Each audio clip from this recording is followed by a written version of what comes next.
Hey folks, hi. Welcome to our training today. My name is Anthony, and I'm going to be your host today, and I'm so glad that you are here. And the reason why I'm glad you're here is because a vast majority of the people who actually go through this training with us or take our tips and our advice turn around and respond back and say, hey, because of what you shared with us, we ended up not only making the process a lot easier for us to get our home sold, but we walked away with many tens and even hundreds of thousands of dollars more than we would have had we gone down the path that we were going to before. So here's what we're going to be talking about today, and we're going to be talking about how to get your home sold without getting taken advantage of by fast talkers, flippers, and bad agents. Yes, you need to be aware of all of those, and we'll be covering how to identify those and see who those people are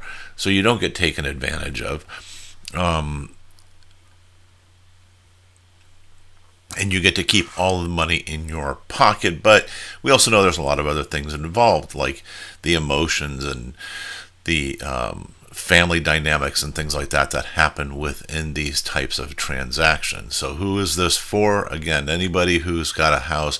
Very often it's like somebody who's inherited a home, and they go in and it's like, oh my gosh, now I took a week off of work to deal with this, but there's months worth of work to be done here. What do I do? How do I do it? And it's because of that level of stress that oftentimes it'll give away lots and lots and lots of that equity to avoid the stress, to offer a little bit of extra convenience for your benefit. I'm going to show you a better way. Also, if you're in another situation where it's an urgent sale, we've had people who are going through a divorce, right? And they're just like, hey, we need to get out. We need to get as much money as we can, but man, we're not fixing anything. We're not upgraded, nothing. That's a good, if that's your situation, then you're in a good spot. Also, maybe you're in a distress sale. It could be a pre-foreclosure, it could be a bankruptcy, it could be something like that where you're going, man, I still need to sell my house. I know I'm going to need to sell it, but I can't. I can't do the upgrades. I can't do the repairs. I don't want to do the upgrades and repairs. You're in the right place, because it doesn't matter if you need to sell it tomorrow or months down the road. We're going to show you how to deal with all of that. So again, welcome. Glad that you're here. Let's kind of get right into it. So oftentimes, and now when I'm talking, I'm going to be addressing the people who are dealing with inherited homes, but it still applies to you if you're in any of those other situations. So just understand that I'm talking to all of you, but a lot of the people we deal with is inherited homes. So that's kind of the who the message is targeted to. But so you're feeling overwhelmed, right? I mean, if you're feeling overwhelmed, put a 1 in the chat, because we know that you are most likely overwhelmed. And a lot of people, they start out kind of thinking like, hey, okay, we got this, we're going to go in and take care of it. And then all of a sudden it just starts getting deeper and deeper, and you're doing this and doing that and bouncing all over the place, and it seems like no progress is being made.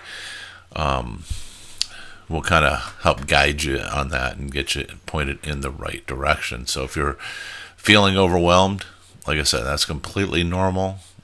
There's paperwork, there's family dynamics. This is a big deal that we have to deal with, and we'll talk about.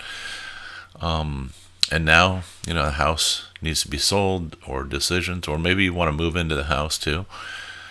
Most people are still just grieving and trying to do the right thing. So let's talk about some of the emotions that are involved. Where do we start? Where do we start?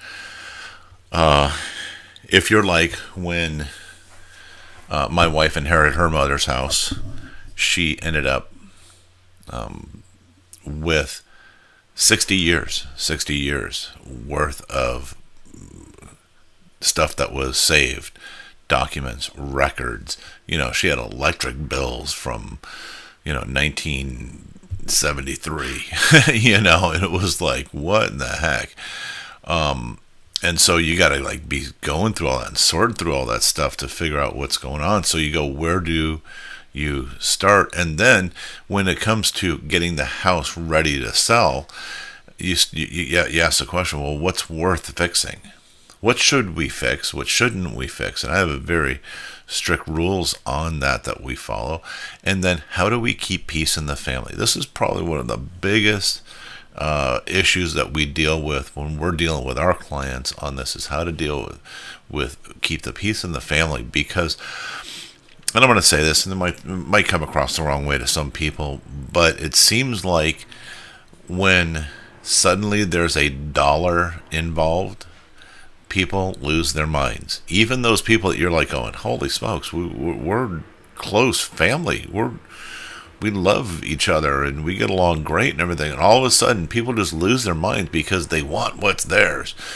And of course, they always think it's going to be more than what it might end up being. And they want more, and maybe they think they deserve more and you deserve less, and all this crazy stuff that happens. And even worse are all of the other people who suddenly come out of the woodwork and who want a piece of that pie too. And if you don't think it happens, I'm telling you, every single day it happens. And I've got stories and stories and stories that I'll tell you. And this is why moving through this process at a good speed is probably a good idea, because then it doesn't let these other people, sometimes strangers, get a foothold and take your equity from you that you deserve. And then the big question comes up. It's like, well, what if we sell too cheap? What if we sell too cheap? And I've had everybody that we've worked with, all the way from, our busted down house, that needs new plumbing, and 3 windows are broken, is worth just as much as that house down the street that was completely rehabbed just a year ago with brand new everything, right? It's unrealistic, right? I've had that. But then on the other hand, I've had people who say, I don't care, get rid of the house, and I don't care what price you pay. Oh, that kills me. That kills me. So these are questions. I hear this every week. Hear it every week. It's not just about bricks and drywall. It's about responsibility, legacy, and making sure you don't make a mistake under pressure. So the good news is there is a structured process that removes the chaos, protects your equity, and gives you confidence in every decision.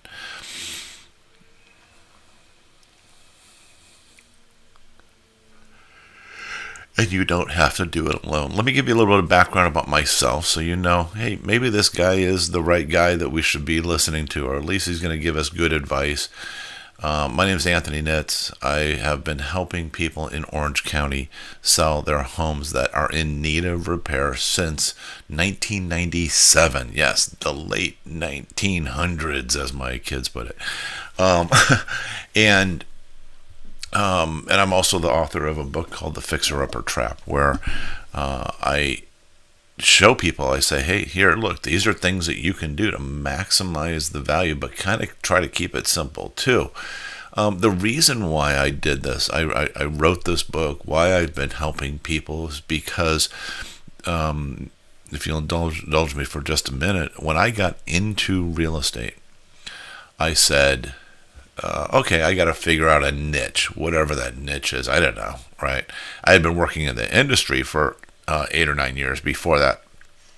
But then, you have to specialize in something. Well, this thing came across my desk. It talked about become a probate specialist. I'm like, oh, that sounds interesting. And it was actually in alignment with some of my own personal interests and values and things like that. And so I said, okay, let me go learn about this. I loved it.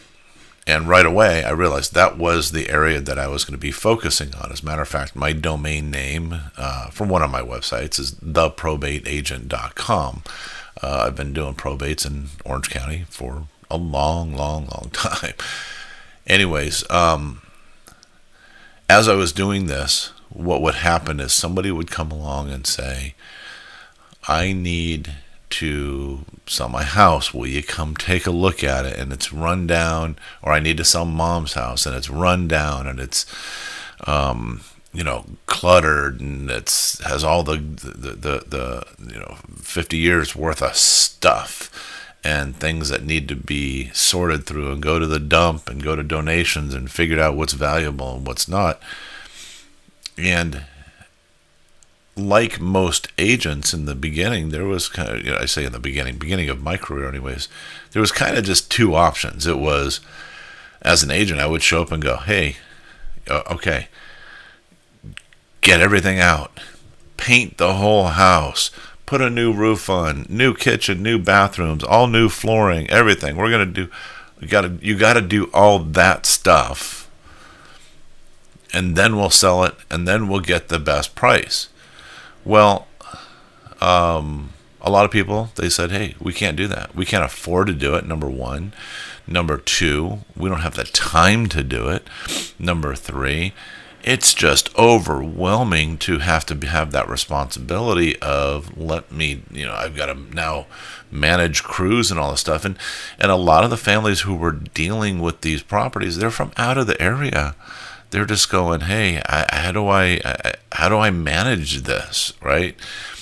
And what that did was it opened up the opportunity for a lot of people to take advantage of the situation. And even if you were doing that, they knew you were out of the area. They were either doing poor quality work that's very expensive, or just not doing the work, or taking your money and running and things like that. A lot of things happen like that, right? And so that was one scenario. The other scenario was, well, we just need to sell it as is. And back then, there was not a lot of as-is properties that were for sale. There was not a lot of as-is properties that were for sale. And so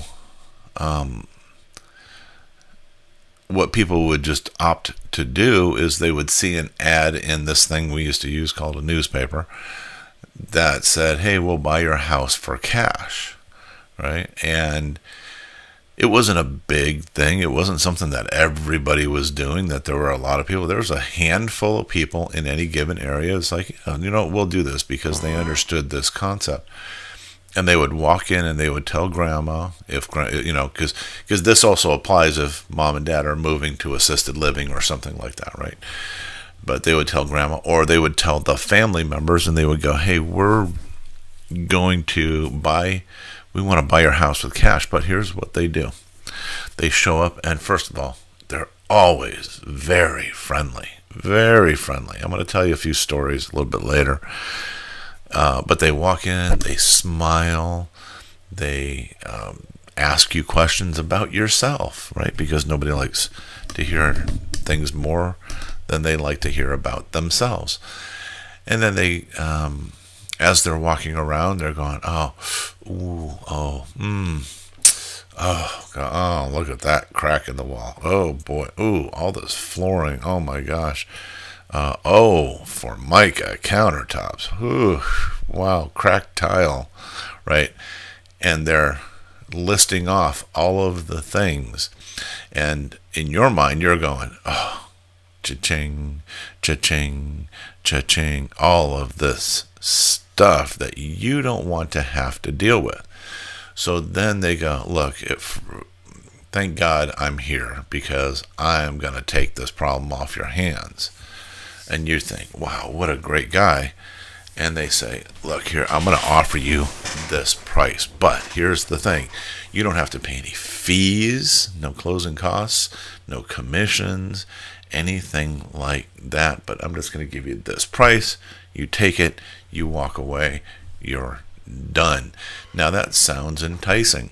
It sounds like a great idea.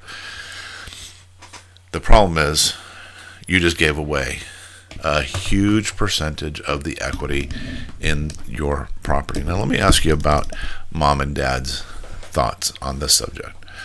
They probably bought the house many, many years ago. They've lived in it. As they've gotten older, they haven't had the ability or the finances to maintain the property in a way where it should be maintained. But in most cases that I've dealt with anyways, it's always been mom and dad's dream is to leave this thing, this house, as a legacy for their children. And not to be a burden, not to have it overwhelming of a process, right? But things happen, and it doesn't get to the point where you go, okay, we're gonna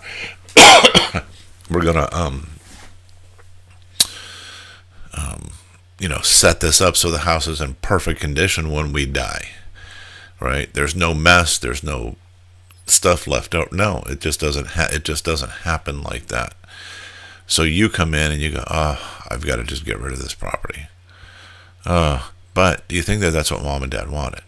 No, they didn't want that for you. They want to set you up as good as they can for the future to say, hey, look, you know what? Here's some money in the bank. If you're not going to keep the house, right? Obviously, some people will just keep the house if they can. But they set it up so that you got money in the bank and you go, you know what? Let's go have a good life. That's what we want for you as parents. We want you to go have a good life and enjoy. Even if you're sitting there going, well, I don't need the money. Oh, give me a break. Everybody needs the money. And even if you don't need the money, maybe you set it aside for your kids or somebody else or a charity or something like that. That's up to you. But that was mom and dad's idea. So we don't want to let them down and go, man, you just dump the house because it's inconvenient. It's inconvenient, okay? So I got tired of watching this. I just got tired of watching people get ripped off by these cash buyers all the time. And that's why I set out on a mission to kind of figure out, how do I make it so that we can provide a process for people where they're keeping way more of their equity than they would if they're getting a cash buyer, and they're able to sell for whatever the maximum value is. I don't know what the maximum value of your house is right now, but whatever it is, you get that, so you're not leaving pennies on the table. And then ultimately you go, you go on and you live your happy life.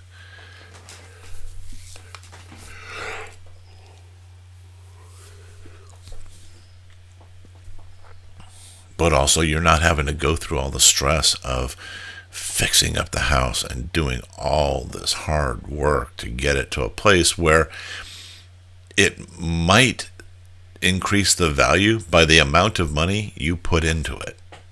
Okay? So we don't want you to do that.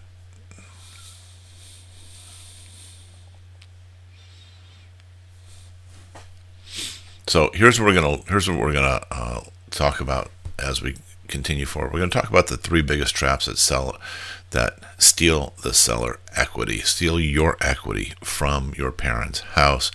We're going to talk about who the players are, because when you understand who the players are and how they operate, you can, number one, identify who they are, and you can stop them in their tracks from taking advantage of you. But I would even suggest not even dealing with these players, because they're pretty cunning and they're going to talk you into doing things. I'm going to prove it to you.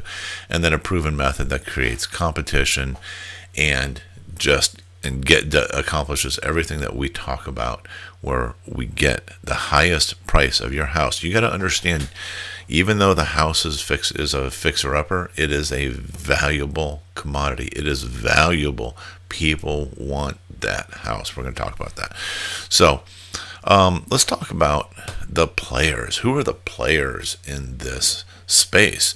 It is the fast talkers, the flippers, and the bad agents. Okay, let's start with what you're up against. It's the three players who quietly steal equity from the overwhelmed seller. You're vulnerable, and they know it. Let's talk about the fast talker.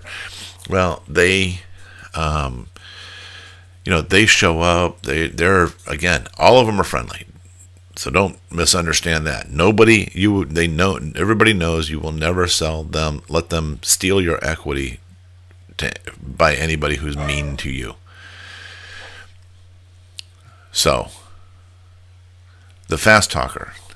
You know what? They come in and they go, "Hey, look, let me just buy it from you." And oftentimes it's a neighbor, it's a friend of the family, it's somebody else randomly who hears that you're planning on, that mom and dad passed away.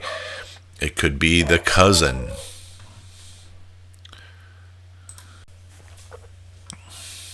What happened? Oh my God. Oh, okay.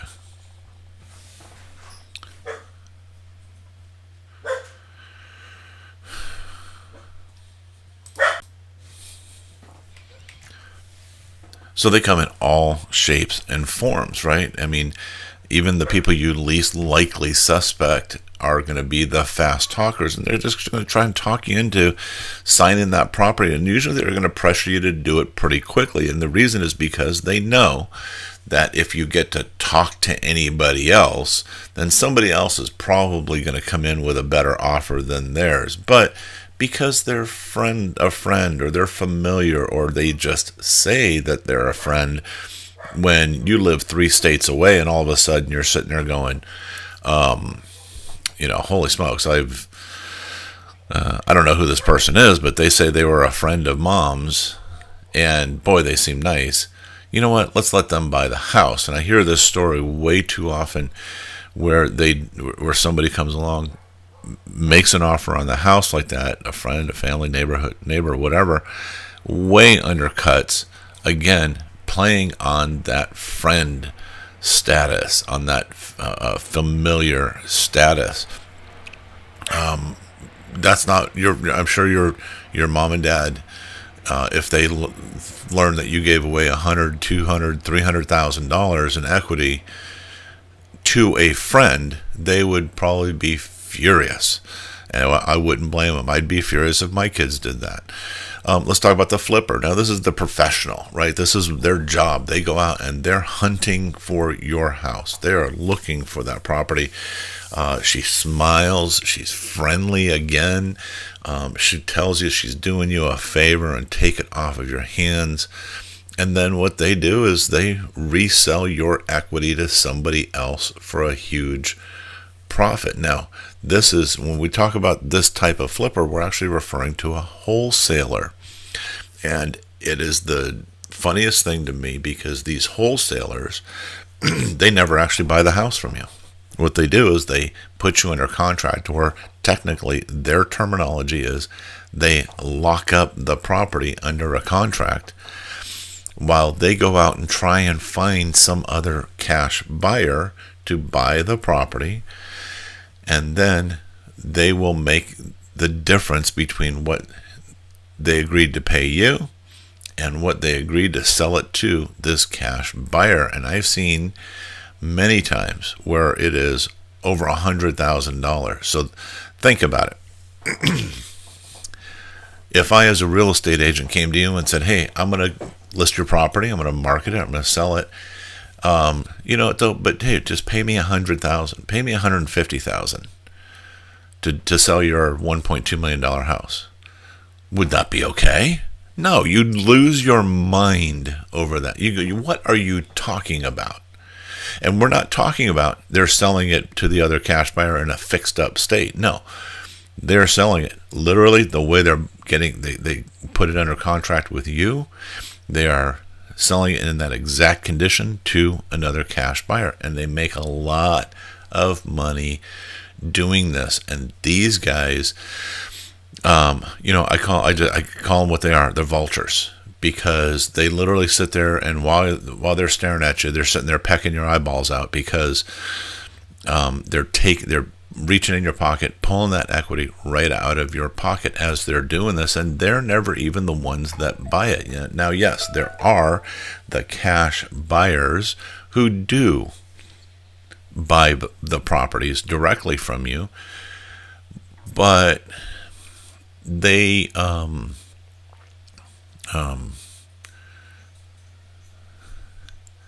are hard to tell the difference. It's really hard to tell the difference unless you're used to dealing with them and you understand how they write their contracts and how they write their terminology. In both cases, you have to understand something.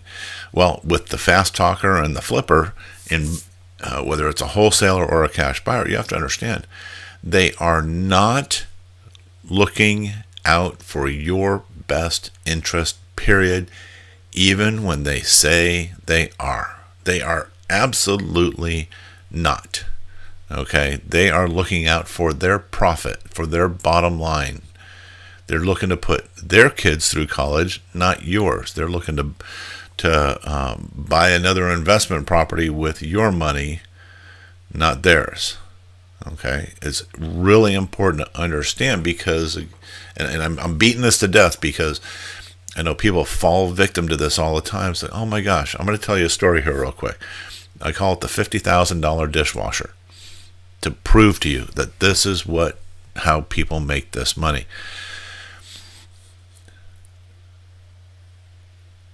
In one of the online investor forums that I'm part of, I go in because I get on all of them. I just kind of watch. I just look and see what everybody's talking about. There was one guy who was talking about how he went to go and make an offer to this elderly lady who needed to sell her house. She was moving into assisted living, and boy, and she was stubborn. She had her set price. Bam, I'm just, nope. Unless you give me this price, I'm not moving. Well, he went back, couldn't make a deal, went back one more time, was sitting down, and she was just stubborn, and she just said, no, not doing it. Well, she told him, said, hey, look, I've got, and this is all in the forum. He wrote this story out. Said, all right, well, it's time to go because I got dishes and stuff to do. And he said, well, let me help you do your dishes because, she was using a walker and stuff. It had to be more difficult. So he went over to the sink. He just started doing the dishes for her.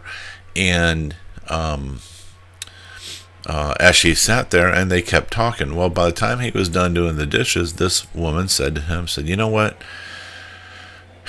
You're the only person who's come here who's been friendly and nice to me and talked to me and things like that. I haven't seen family in years. And you know what?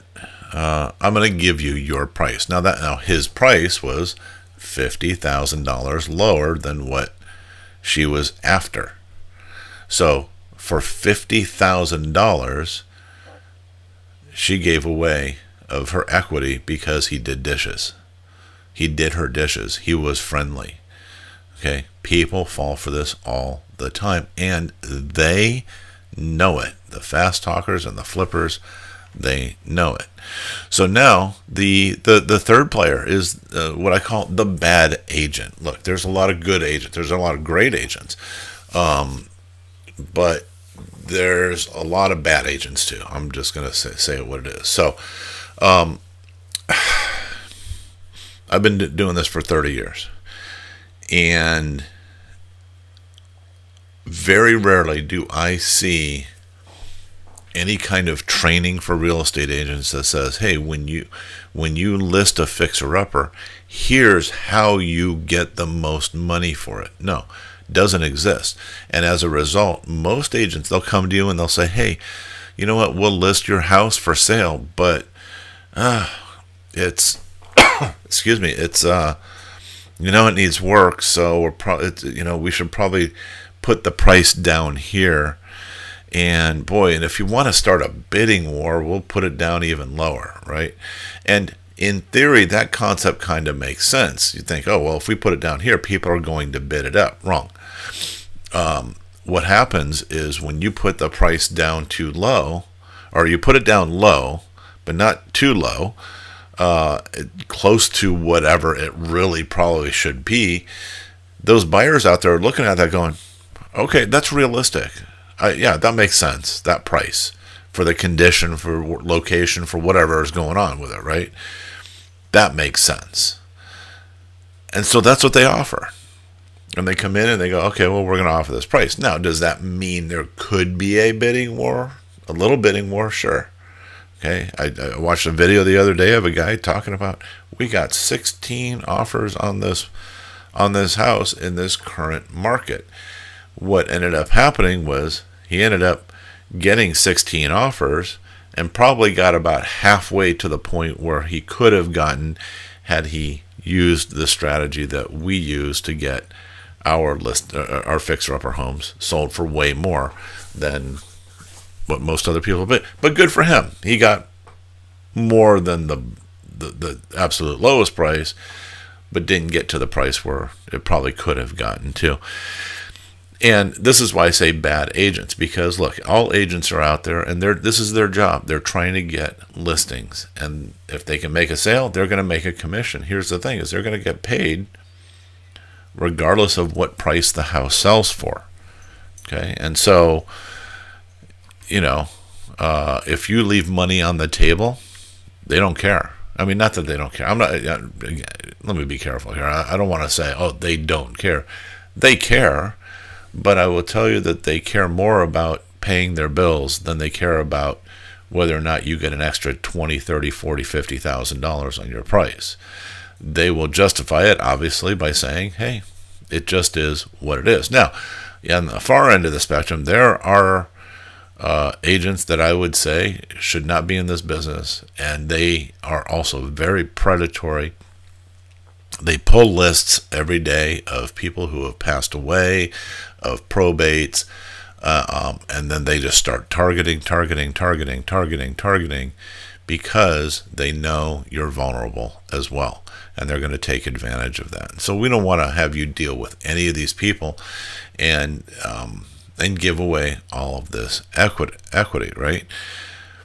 And here's one key factor for all of them. And if you get this, you got halfway there. All three of them, fast talkers, they use pressure. Flippers, they use confusion and do dishes. Bad agents, call it neglect because they're just trying to make a sale. And all three of them, though, rely on one thing, and that is isolation. So they don't want you talking to other people. They're pressuring you to sign a contract today because they know if you start talking, there's going to be other people who want to purchase that property from you, and they might offer a little bit more, and they might offer a little bit more, and so on. So it could become a problem for them, right? So when you're isolated, you make decisions with limited information, and each of these players counts on you being tired, emotional, or short on time. Our job is to bring sunlight, to expose your home to real competition so that the market, not manipulation, sets the price.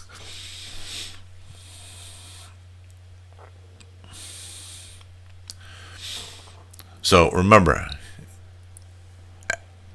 as is doesn't mean lowball.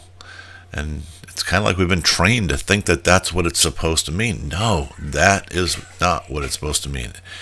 It doesn't mean lowball. Investors, again, rely on isolation. Our process, it exposes your homes to hundreds of vetted cash and retail buyers who compete for it, right? Because one of the things that other bad agents do is they will take your listing, but then they'll only send it out to 3 or 4 or 5 other cash buyers that, are going to come in with a low offer.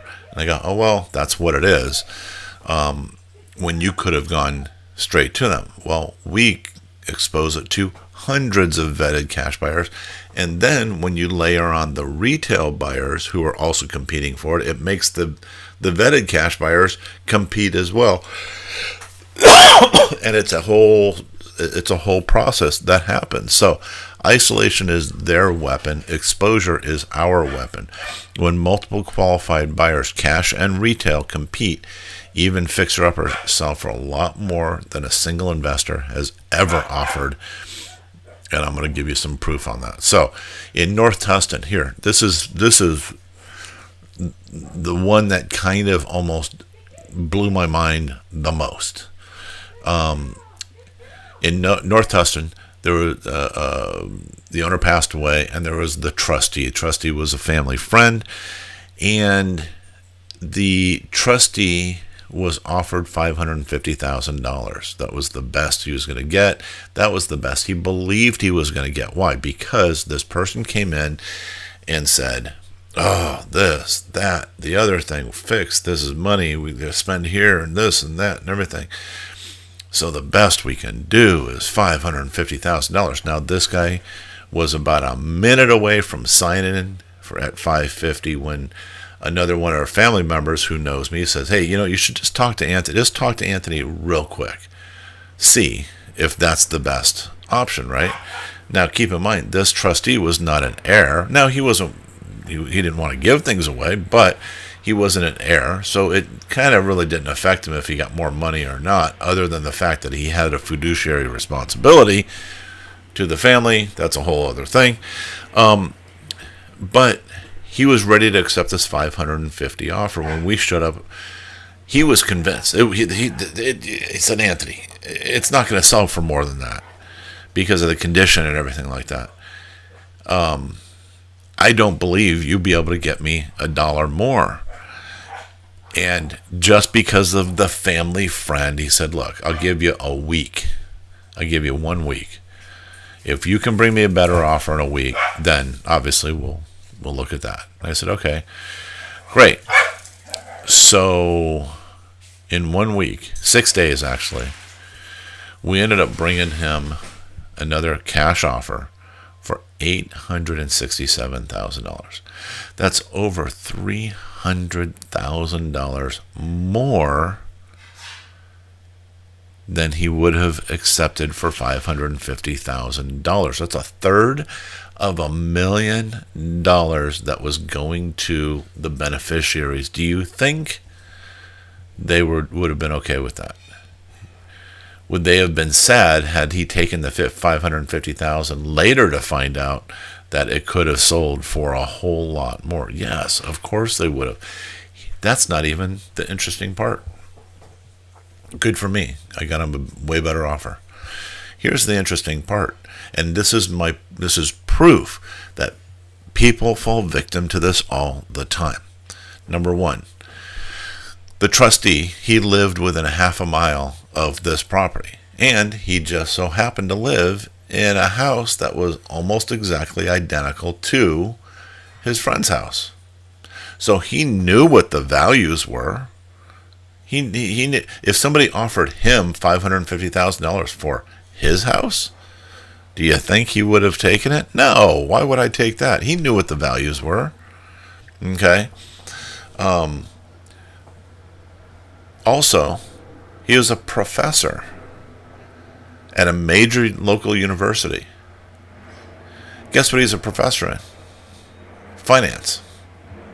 He's not a new professor. He's been doing it for 15 years.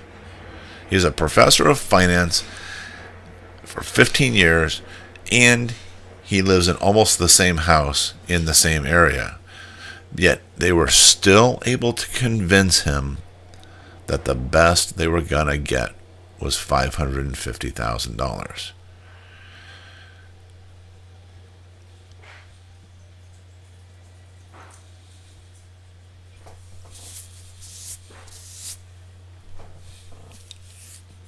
I mean, what would you do with an extra $350,000? Right? How would that change your life? How would that change your family's life? How would that change all the beneficiaries' lives? It makes a difference. It really does, and you can't fall victim to this. The next thing is that, the clean out and the processing of all of the stuff, that's almost more where it gets most people in this process, right? That is where the overwhelm really comes into play big time. And so one of the things that we started doing a long time ago is we said, hey, you know what? Look, don't worry about it.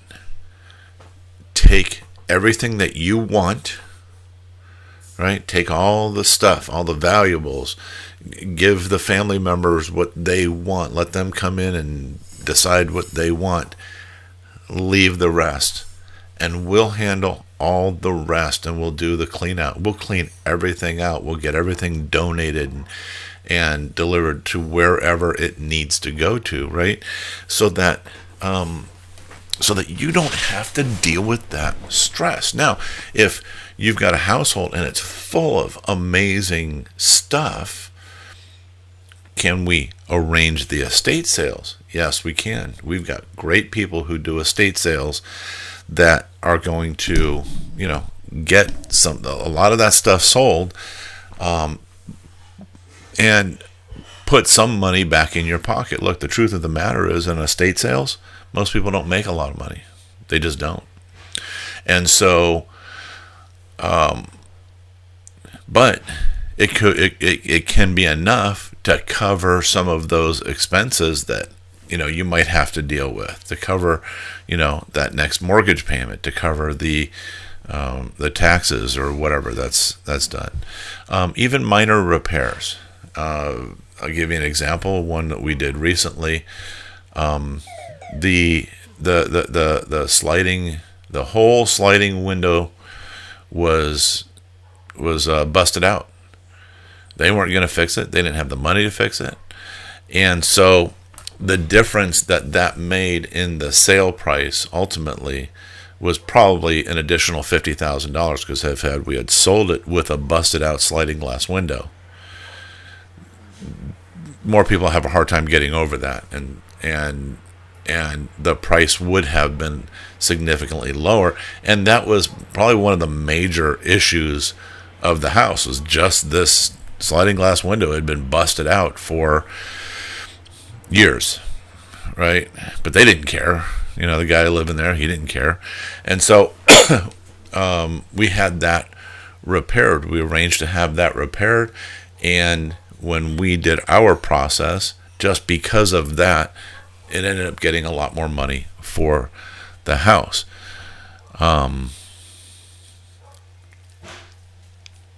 So we like to say, you stay in control while we just reduce the overwhelm, right?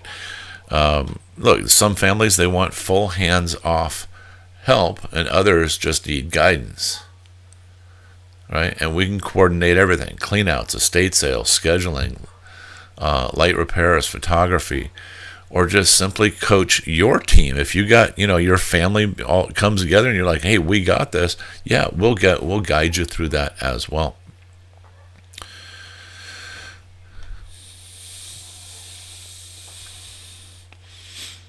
So in just a couple of weeks, usually most clients move from like panic and relief, and they can finally focus on family while we move the property towards closing. And all this can be done in your timing. This isn't like a big scramble unless you have an urgent situation, like you got a reverse mortgage and it has to be paid off in that 6-month deadline, and a couple months have already gone by. Well, we'd probably need to move a little faster. If you've got a pending foreclosure or some other legal issue and you need to get that house sold, then we can do that. But if you're like, hey, we got time, that's always good too, because then now you're not making emotional decisions moving forward. So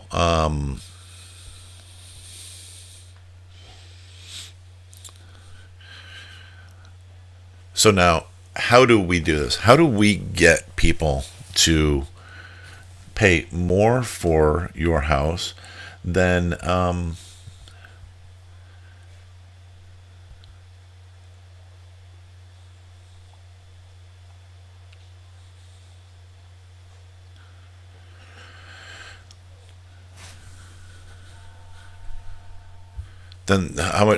do we get people to pay more for your house other than what they would have paid for otherwise? And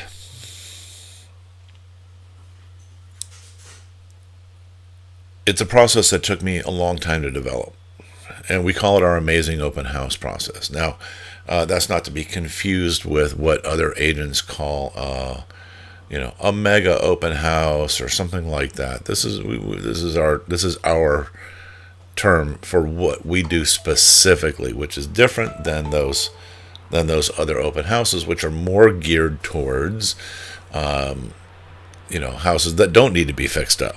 I don't see a lot of people doing these other types of open houses for fixer-upper properties. They want to have a mega open house where people are coming into this big, beautiful, wonderfully decorated and updated house, and so they can capture a bunch of leads.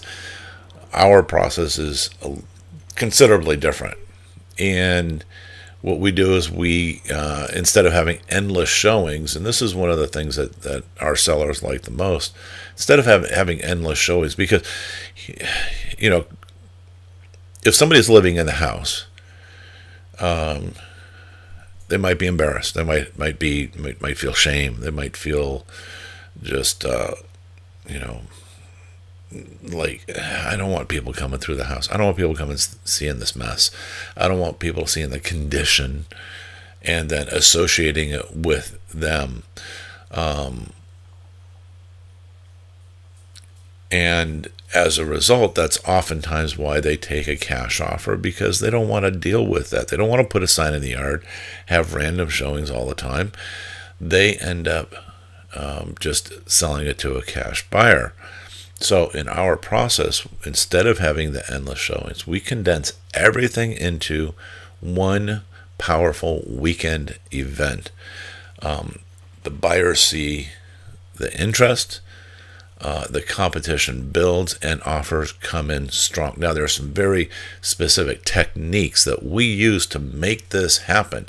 It isn't just, hey, we list it, put it in the MLS, and put it at a low price, and hopefully people will show up. No, there are very certain things that we do, and we do keep that kind of proprietary. If we ever end up listing your property, we can discuss those details, but we keep it proprietary, because what ends up happening is that we sit there and we share all of our inside secrets, and next thing you know, 10,000 agents are out there trying to do the same thing, and they mess it up, and then it doesn't work for anybody. So we keep it very, very close to us.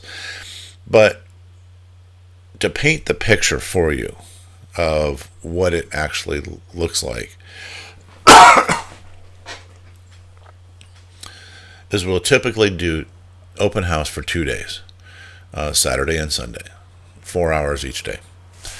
And because of all of the work we've done in advance of the open house, it kind of drives people crazy, these buyers crazy, and they see that there is a great opportunity that they might be able to take advantage of. So let's look at, again, go back to the part where the cash buyer, right, and the bad agent and the flipper and the fast talker, they want isolation. They don't want other people to know about this opportunity, because it creates that competition. Well, we put competition in their face. And so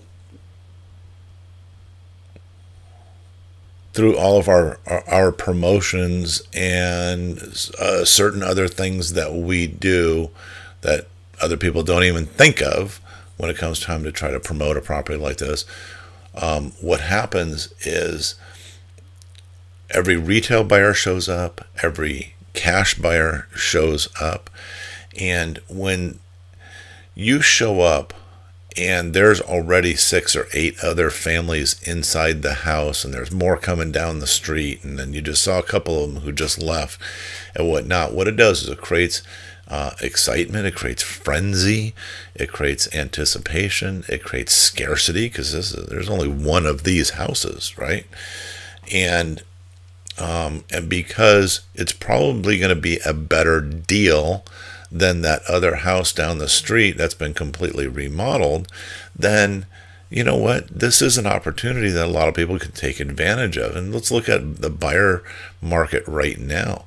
Buyers are struggling to buy properties in a decent area because they just with interest rates, with the economy, with the cost of living, everything. They're like, oh man, we want to live in that neighborhood, but I can't pay 1.8 million for it. Could they pay 1.6 and put some sweat equity and elbow grease into it? Yeah, absolutely they could. And so by doing this is exactly what happens. And oftentimes, using all of our follow-up techniques and all the stuff, we end up generating multiple offers.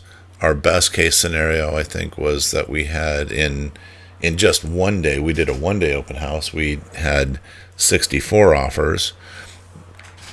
And our best open house, we had like 450.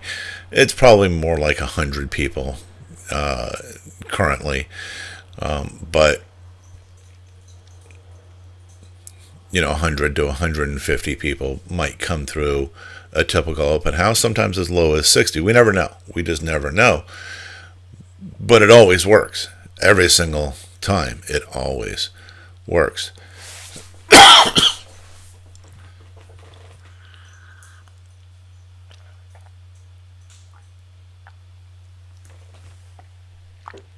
So, I'm going to give you another example of how well this works. There was a house that we took a listing. This one was also it wasn't North Tustin, it was just in Tustin. And this house, husband had passed away 25 years ago. Since he passed away, and he was the guy who took care of everything, mom, she didn't maintain anything. Everything was running down. The house itself was in really bad need of repair. The landscaping, the yard work, the pool deck, everything needed to be completely redone. And so it was a lot of work. It was a lot of work for somebody to buy this house. Well, we had our amazing open house. And actually, I'm sorry, back up. We had, before that, a cash buyer reached out to mom because somebody at the assisted living facility that she was looking to go to told this cash buyer about, hey, she's going to be selling her house, you better go check it out. Well, they told him, call me, because we had already been talking. That cash buyer sent us an offer for it was like $500,000. Which again, for the area is way low. And so then you go, okay, great. 500,000. I said, yeah, well, we're going to hold off. We're going to do our open house. Matter of fact, why don't you come to the open house and, just check it out yourself. Well, we had the open house. He actually showed up. He said hi. That was great. That's good to see him. And in the end, the person who ended up buying the house was this cash buyer. He ended up buying this house for $710,000. Okay. He paid $210,000 more than what he was originally willing to steal the house for before. And at $710,000, did he still get a good deal? Yes, he did. He still got a good deal.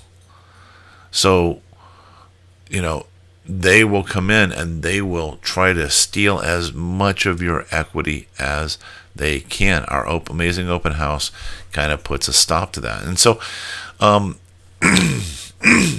let's talk, so let's talk about the risk involved. Hey, Anthony, we do your amazing open house.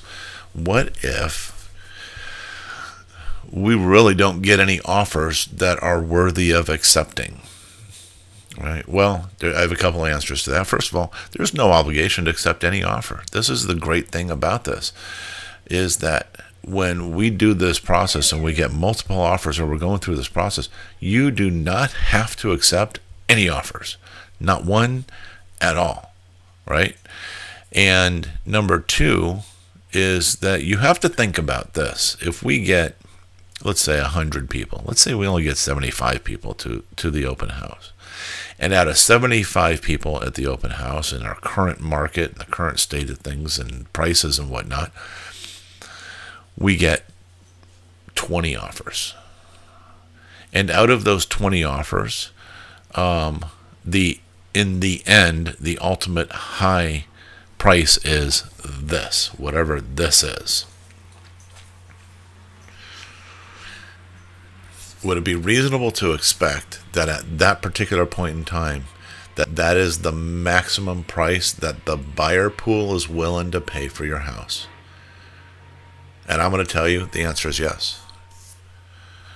Because if we've exposed it as much as we did, we've massaged it after the fact to get offers even higher than what they originally were, and the maximum price is this, would that be the best price? And it would be yes. So you could, because the alternative is you go, well, we're not accepting that price because we have an unrealistic expectation that it should be worth more, and we're going to put a sign in the yard, and we're going to have the guy who has an amazing suit as a real estate agent come and sell the house. Odds are very, very, very much not in your favor that you're going to get that price, and then that agent's going to talk you down later. But if that's the case, if we do the open house and we get those offers and none of the offers fit, then all we ask is 2 weeks. You give us 2 weeks to see if we can generate another offer at the price that you're after. Now scratch that.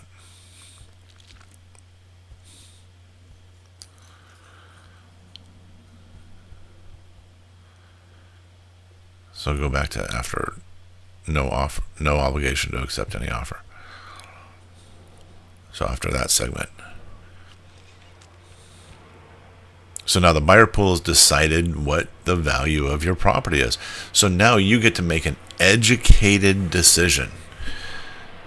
Seriously, an educated decision. The buyers have said, this is what your house is worth. Do we sell it? And if not, if you tell me, Anthony, go, look, there's no way we can sell it at that price. We're going to hold on to it indefinitely until the price goes up. Or, you know what? If you decide you want to list it with somebody else, or you decide or if you decide that you want to do a more traditional marketing, then we do that too. We can do that as well. So you're not locked into any offer. You're not locked into any particular process. But I'm just telling you, from my experience of doing this as long as I have, that this process works amazingly well, and it always gets you to the best price. Because, again, go back to the agent who comes in and says, well, we should put it low. And then that's the only offer that comes in for a few days because they just have it generally open. Think about this. Let's talk about that, the amazing open house, for a second. Look at Black Friday. If you are a little bit older and you remember, Black Friday, and Walmart would open the doors and people would bust through the doors because they had 20 TVs that they were selling for, under $400, right? And only 20 people were going to get them, but people went nuts and they lined up a day in advance and went crazy as soon as those doors opened, and it just tore the store apart so they can get their shot at that TV. That's kind of how the amazing open house works as well. On the other hand, if Walmart just took TVs and put them on the shelf and said, hey, they're under $400, and they didn't promote it, They didn't lead up to it. They didn't get people excited about it. Would the TV sell? Yeah, eventually. But it wouldn't be in the first 30 seconds of the doors opening. That's how we work. We open the doors, let people, go crazy and say, hey, we want this house. We really want it. Okay. So again, there's no obligation to accept any offer. If the offers aren't good, you can decide to, have us change the strategy, and we'll do that.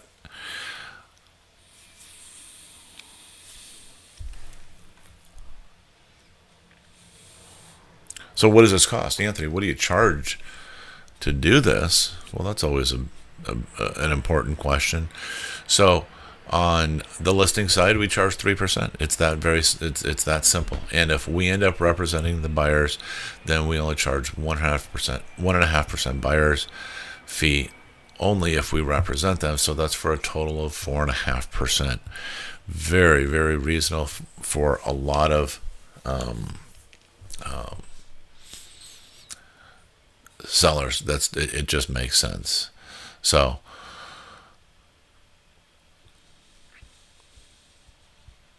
you get to net even more money by having us keep the commissions down. Okay.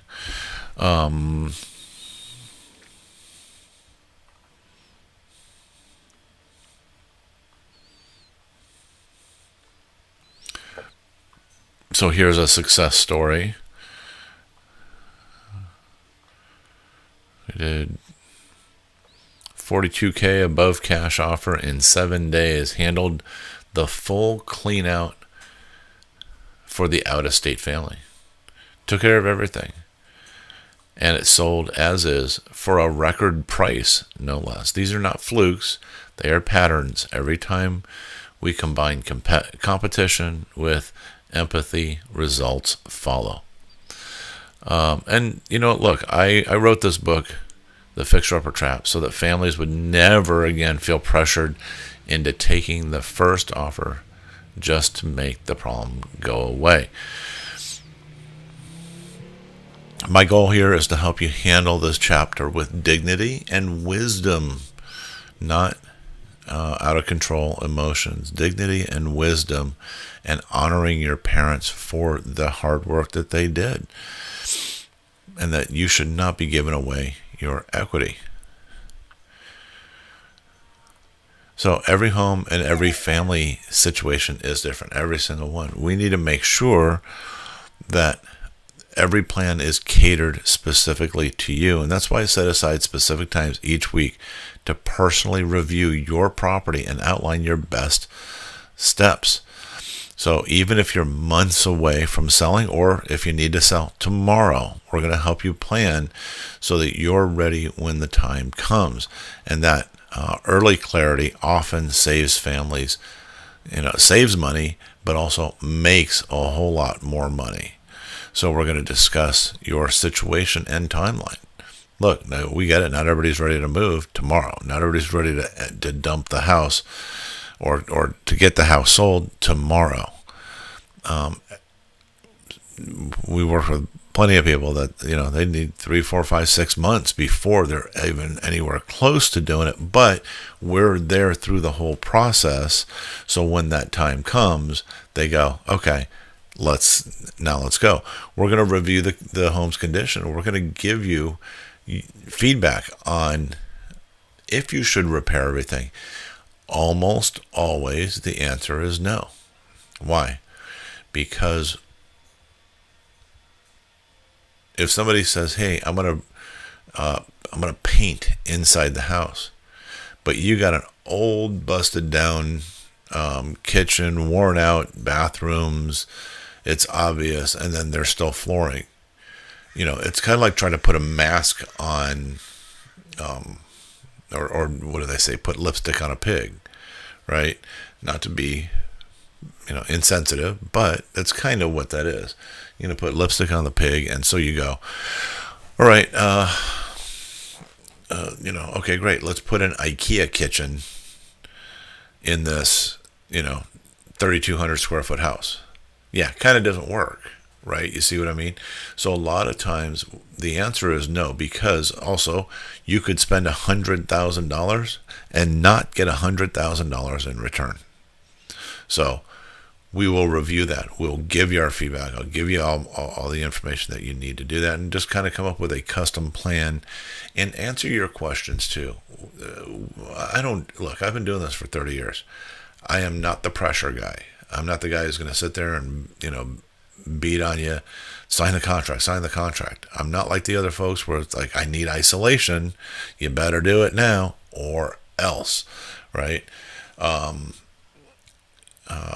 We're just going to say, hey, look, here it is. And here's what we have to offer. We think it's way better than what everybody else offers out there in this situation. Absolutely. So it's up to you to decide. So when you schedule your consultation, we're going to send you a free copy of my book as well. I'm going to send you the book. It's going to be the actual paperback version of the book, and is packed with the same strategies that I shared here, a lot of them. And so definitely schedule the call. Let's have a call. And and then as my gift to you, just for having a call, whether you have us work with you or not, it's fine. I'm going to send you the book so you can at least be empowered. So what do we help out with? Again, out-of-state beneficiaries or in-state. You can be living in the property, right? If somebody has a reverse mortgage, this is a big one too. In California, reverse mortgages have a 6-month deadline. And they say, hey, well, we'll give you 6 months, and then we'll decide if we'll give you an extension. But I want you to be thinking about this, because everybody, here's what everybody says is, oh yeah, they'll always give you an extension. Not necessarily. They don't have to. They're not obligated to.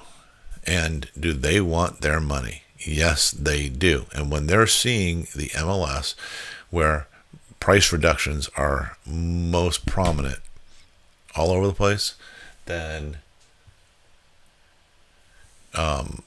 are they going to go, we're not going to take the risk that prices drop? And because it's a reverse mortgage, we know it was probably an elderly person living there who wasn't maintaining the house. The property is going to be worth less. Are we going to take that risk? No, they're not. They are not. Don't be fooled. Don't take it casually. You got a reverse mortgage situation. We need to talk. We need to talk soon.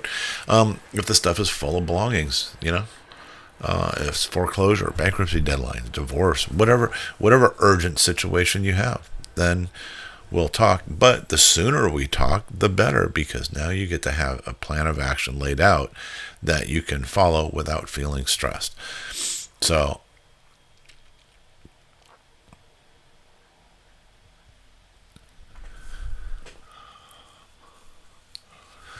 these are real families. They started exactly where they are now, overwhelmed, unsure, and ended it relieved and grateful. Here's one. It said Anthony handled everything. We just showed up to sign a piece of paper. Here's another one. He kept our family together and got us a good price. Again, family issues, big challenge. And I love being the kind of that neutral middle ground for everybody. And look, I can only take a certain number of clients every month, because if we're doing one open house every month, you can imagine that, we get booked up and it stays pretty limited. And I stay personally involved. I don't just hand this off to other team members. I want to make sure that everything's going the way that it's supposed to be going. So if you think you'll be selling in the next few months, look, now is the best time to lock in your spot and get the plan in motion. We're going to reduce your overwhelm. We're going to avoid fast talkers and flippers and other bad agents. We're going to stay in control. We're going to let you stay in control. And you know what? Look, you can't, if this doesn't work for you, if you have us do this process, then you know what? You can cancel. I'm not going to argue with you. I'm not at all, because I know that the process works, and I know that um, I know how the market operates. I know the psychology of buyers. And so if we do it, it doesn't work for you, you cancel. You can go hire anybody else you want. No questions asked. We're not going to give you a hard time. We'll just say thank you very much, and we move on. The process, it's about clarity. It's not about pressure. You'll always be in control. You'll always be fully informed and protected. So take this first simple step. It's a simple step. Book your free consultation. Get a free complimentary book copy of The Fixer Upper Trap, and let us make sure you keep the equity your family earned. So with that, I want to answer a couple of questions. That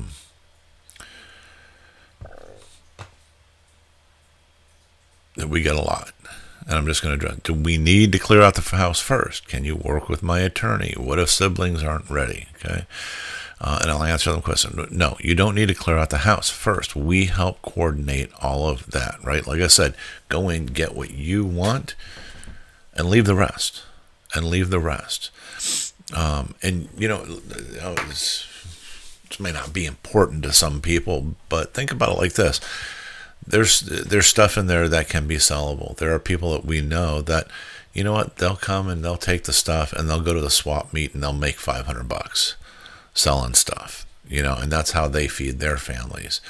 So we're okay. But if you want to have a full-blown estate sale, we'll help coordinate that. Whatever level of control you want over that, we will do whatever it is that you want. Will we work with your attorneys? Yes, of course. We love working with attorneys and or the trustees on the property. If you have questions about who should be a trustee, let's have a conversation about that, because we deal with that issue a lot. If your siblings aren't ready, look, this consultation helps everyone get on the same page calmly. And so depending on where your siblings are, we can have a get together where we actually physically meet and have a conversation, Q&A session, get to know each other and like each other and whatever, and come to a conclusion on the same process. If they are not close, we can do Zoom calls. I can record YouTube videos that can be sent to everybody who needs to see it to help make decisions. Keep in mind, the trustee on a trust, the trustee or co-trustees are the only ones who make decisions on the trust. Okay, but I know people want to have other people involved. So if you're a co-trustee, or if you're a trustee or a co-trustee, call me and let's talk, because I'll give you some advice on how to handle that. Okay. But in the end of the day, we want everybody on the same page, but there's always family members who are not, and we have to work hard sometimes to get them on that same page, but we can do that for you. So I just want to say thanks for spending time with me. Even if you're not ready to move forward today, I hope this gave you clarity and confidence. When you're ready, schedule that free consultation, and let's take the next simple and